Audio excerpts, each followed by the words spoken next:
Hey there, East here, Lucky Defenders.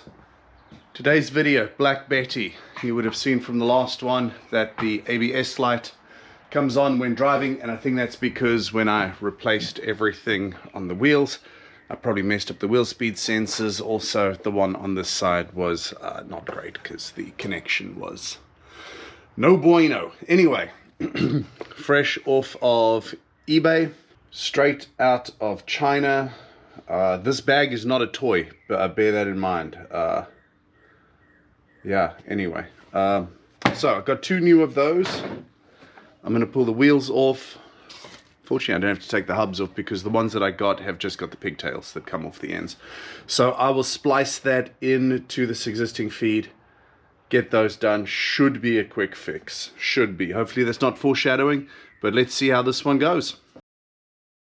There we go. Hard part done. Let's get the old sensor out. You know, looking back, I probably should have done this. Well, I had it all out, but here we are. Nope, not that one. Find the right size. All right, we'll get this out. And I don't know, maybe these go bad when you mess around with them. Who knows? I'm hoping that this fixes the problem, quite honestly.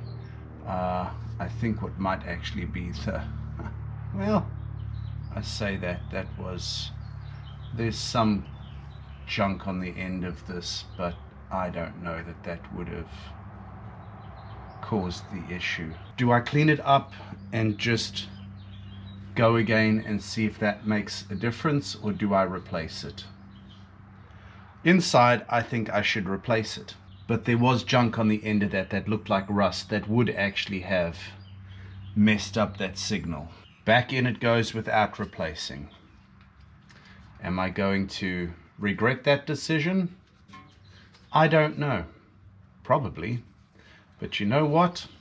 We're going to try and fix this on a budget. Is that the right thing to do? I don't know if that's the right thing to do. Do I just go and replace it while I've got it out? I don't know. I'll come back to you. I'm back. I thought about it. We're going to replace it. I'm pretty sure that might have been what it is, but you know what? I've got the parts. Let's just go ahead and put the new one in. That's what we're going to do. All right, to get the old one out. Side cutters. Boop. Done. I've got this all removed now and of course cut off, but the other end of this is just wires. So what I'm going to do is splice it into this connector, just down here in the back somewhere, and then plug it up and we will be good to go. Now on the other side, this plug, this piece right here, just disintegrated into 1,000 pieces. And there just isn't very much space down there. So I'm going to see if this side fixes it first. I do have to do a more permanent fix on that side.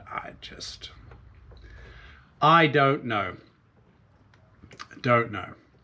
But let me get going with this and get this one spliced in.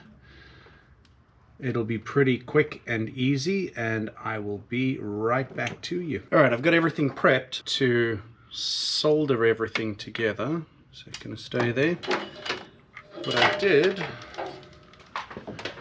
was just twisted everything together. Let's get this all hot enough so that I can get some flux on it and solder these together, and that will be that all done. That's that one done.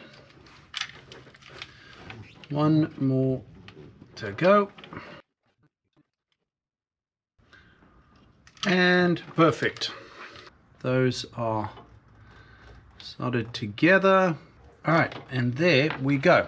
Get a bit of heat shrink on those. A heat shrink, not that. Get a bit of heat on those so that this heat shrink that I have on closes up. We'll get this guy plugged in. I'll get that taped up as well. Let me get the heat gun. Let me get some tape. Perfect. Perfect. use some green tape because my choices were green, blue or red. I thought green would be fine. So that's what we're going to use.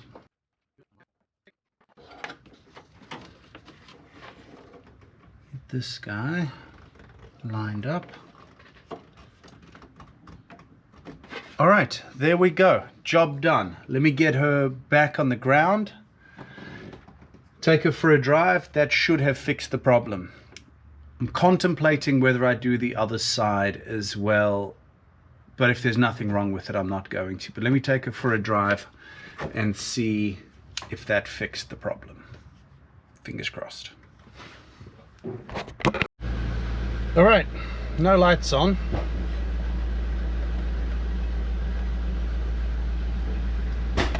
Oh, driving over my oil catchment pan, and I think I just, yep, hang on, damage. Where is it stuck? Oh.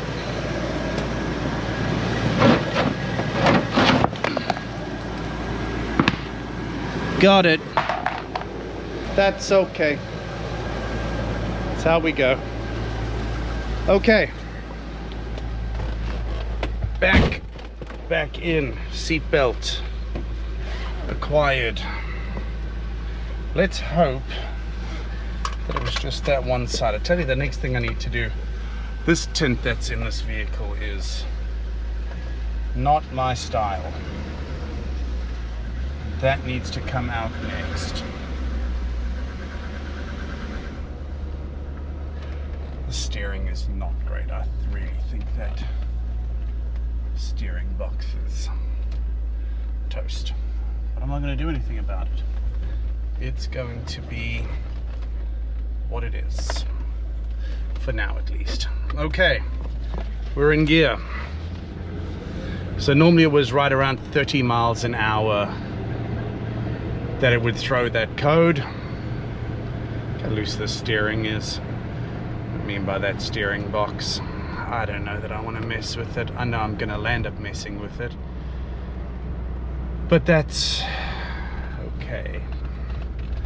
All right, let's see. Main road. If we can get this resolved, I think that would be a big win. All right, we're cooking with gas. 50 miles an hour. I need to figure out this steering though. That's pretty loose. And that's not great. So, let me just take this for a bit of a longer drive. I don't want to push it too hard with the steering as loose as it is. I need to get in there and check that. I know those tie rod ends need to be redone. So probably going to land up ordering tie rod ends, front and back and side. Those are easy enough to do though. That's a quick, simple job. But that looseness there is not the tie rod end. So I don't know.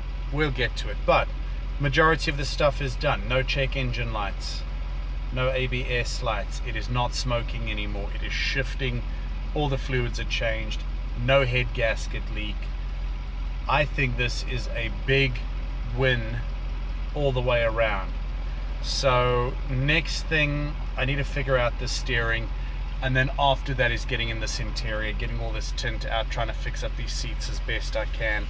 Might land up taking them out and redoing, not recovering them, but just trying to stretch the leather out properly and getting them all redone. So yeah, all in all, I think this has been a successful win so far. There you go. So I just went back to the house and I did some adjustments to the steering box, and not nearly as much play as before. Tracking a lot straighter, driving a lot straighter as well. So that's actually pretty good news for that steering box. When I undid the nut on the top, I must have loosened the hex that's on top there. It's a little bit tight now. I probably need to loosen it a little bit. Still I mean, it's tracking fine.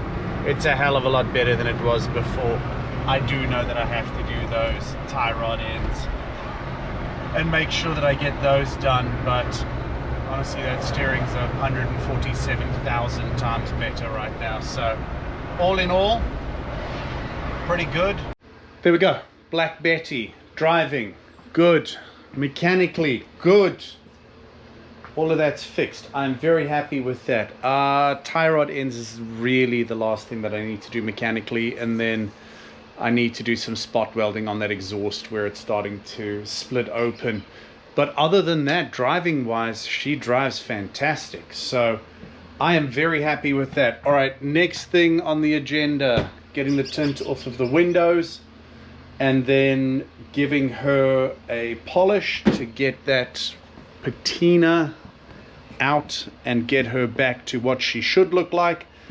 And yeah, I'm pretty happy with that. I do also need to get a new rear bumper, so that'll be another video. I'm gonna probably land up just ordering one of those off of eBay or Amazon or somewhere. I haven't really figured out that. Windshield cowl, not gonna do anything with that, but I'm pretty happy with that. And then the next thing I need to do, I don't know what I'm gonna do with these, with the lights, whether I wet sand those down. I'll probably end up doing that, taking them out, wet sanding them down, getting them to like a really fine wet sand, because that's the only thing I really know what to do with those. But anyway, there we go. Black Betty, mechanically sound, back on the road, running, and actually running really well. Head gasket's still not leaking. I believe you me, I'm shocked as you are. So there we go. Good stuff. Thanks for watching. Bye.